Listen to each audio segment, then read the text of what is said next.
మైనాగేశ్వర ఛానల్కి స్వాగతం, సుస్వాగతం. మీరు తెలుసుకున్న జ్ఞానాన్ని అందరికీ షేర్ చేయండి. శ్రీరమణులు గురు రమణులుగా ఓరుగంటి కృష్ణయ్య గారికి ఎలా గురువయ్యారో, గురు రమణులుగా ఓరుగంటి కృష్ణయ్య గారు శిష్యుడుగా కృష్ణయ్య గారు ఎటువంటి లాభాన్ని, ఆత్మలాభాన్ని పొందారో ఇది చెప్పాలని శ్రీరమణులు గురు రమణగా నెలకొన్నారని, దాన్ని వివరించాలనే ఉద్దేశంతో మీ ముందుకు వచ్చాను. ఓరుగంటి కృష్ణయ్య గారు సన్యసించి కృష్ణ భిక్షువు అన్న ఆశ్రమ నామం స్వీకరించారు. మహర్షి జీవిత చరిత్రను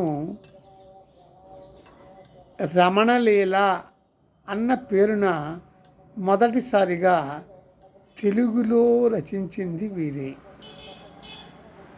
వీరు తొలిసారిగా రమణాశ్రమాన్ని సందర్శించి 3 రోజులున్నారు. ఆశ్రమం నుంచి తిరిగి వెళ్ళిపోతూ వీరు భగవాన్ని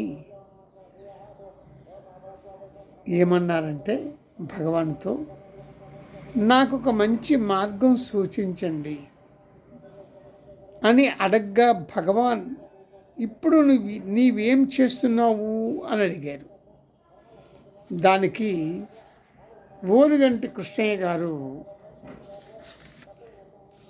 త్యాగరాజ కీర్తనలు పాడుకుంటూ ఉంటాను, గాయత్రి జపిస్తూ ఉంటాను, ఒకప్పుడు ప్రాణాయామము చేసేవాడిని, కానీ దానివల్ల నా ఆరోగ్యం దెబ్బతినడంతో మానుకున్నానని చెప్పగా, దానికి భగవాన్ ఎలా సమాధానపరిచారంటే,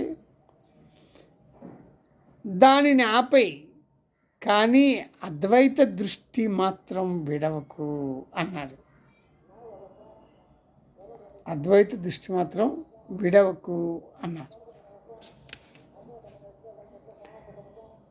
ఒకసారి ఓరుగంటి కృష్ణయ్య గారు నన్ను గాయత్రి మంత్రం చేయమన్నారు తమరు, చాలా పొడుగ్గా ఉన్నది ఆ మంత్రము, పైగా దాని అర్థం తెలుసుకొని ధ్యానించాలా అని అడిగారు. దానికి భగవాన్ సమాధానం, దాని అర్థం తెలుసుకోమని ఎవరు చెప్పారు? నేను చెప్పిందల్లా ఆ గాయత్రిని ఉచ్చరిస్తుంది ఎవరు, ఆ జపి ఎవరు గమనించమన్నాను, అంతే.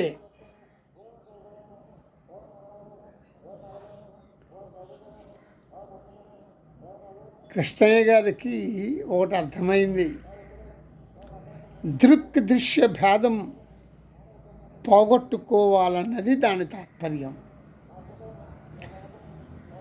అనేవాడే వినేవాడు కావాలన్నది సారాంశం.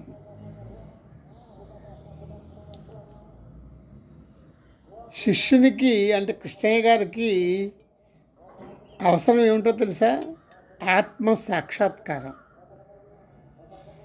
అది రమణుల వద్ద అతనికి అవసరం.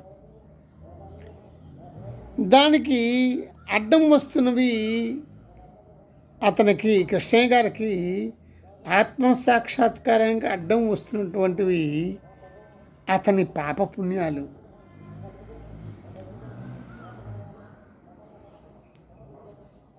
ఇక భగవాన్ గురువయ్యారు కదా,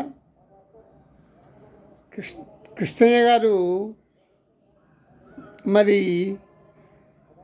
ఆత్మసాక్షాత్కారం కోసం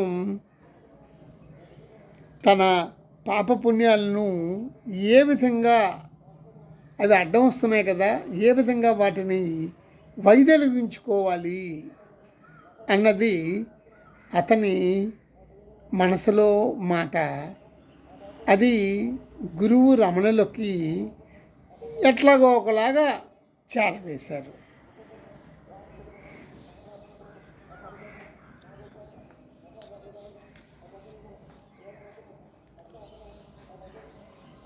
నా పుణ్యాన్నంతా ఈ భక్తుడైనటువంటి కృష్ణయ్య ఏమంటున్నారంటే రమణులతో, నా పుణ్యాన్నంతా భగవానికి దారిపోస్తాను అన్నారు. భగవాన్ అన్నారు, అది చాలదు, పాపాలు కూడా ధారపోయాలి అన్నారు. అని పట్టుబట్టారు. ఆ పాపాలు వద్దండి అని భక్తుడు కృష్ణయ్య అంటే పట్టుబట్టి రమణులు పాపపుణ్యాలు, నీ మొత్తం పాపపుణ్యాలన్నీ నాకు ధారపోసాయి అన్నారు. చివరికి అతను లొంగిపోయి తన పాపపుణ్యాలు రెండింటినీ ధారపోస్తున్నానని తెలిపాడు. అప్పుడు భగవాన్ ఏమన్నారంటే, ఈ క్షణం నుంచి నీకు పుణ్యము లేదు, పాపము లేదు, నీవు నిర్మలుడివి, ఇక వెళ్ళు, ఏమీ చేయకు, మంచి కానీ చెడు కానీ ఏమీ చేయకు, ఊరికే ఉండు, నీవు నీవుగా ఉండిపో అని చెప్పి వెళ్ళిరా అన్నారు. ఇది విషయం. ఈ భక్తుని శిష్యునిగా అంగీకరిస్తూ అతన్ని నిర్మలునిగా చేసి మార్గదర్శనము చేసిన మహోన్నత గురువు శ్రీరమణులు. కొత్త పాపం కానీ కొత్త పుణ్యం కానీ చేయవద్దని శ్రీరమణులు వివరంగా శిష్యునికి చెప్పారు.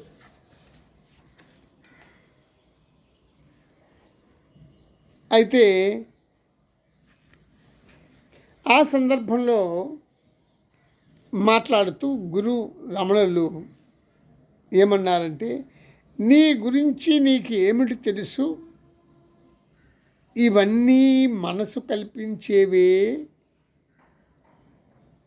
అని గుర్తించినప్పుడు అన్నీ మాయమైపోతాయి.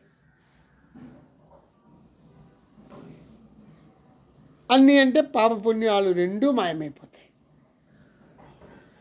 నేను చేసిన ప్రతి కర్మ నేను చేయట్లేదు, ఇది జరుగుతూ ఉంది, ఇది నా ద్వారా జరుగుతూ ఉంది, దేనికి నేను బాధ్యుని కాదు అని హృదయపూర్వకంగా గుర్తించగలిగి ఉండాలి. అలా గుర్తించి నీవు ఇక్కడ నీ గురించి నీకు ఏమి తెలుసు, ఇవన్నీ మనసు కల్పించినవే అని గుర్తించినప్పుడు అన్నీ మాయమైపోతాయి. నీవు నీవుగా చివరికి మిగిలిపోతావు.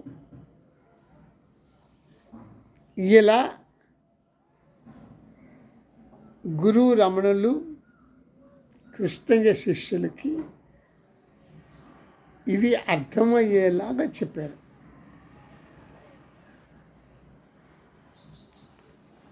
తాను గురువునని చెప్పుకోకపోయినా డైరెక్ట్గా చెప్పరు శ్రీరమణులు, కానీ గురువు పాత్ర వహించారు. గురువుగానే ఉన్నారు, గురువుగానే అతనికి కరుణ చూపించి ఉపకారం చేశారు.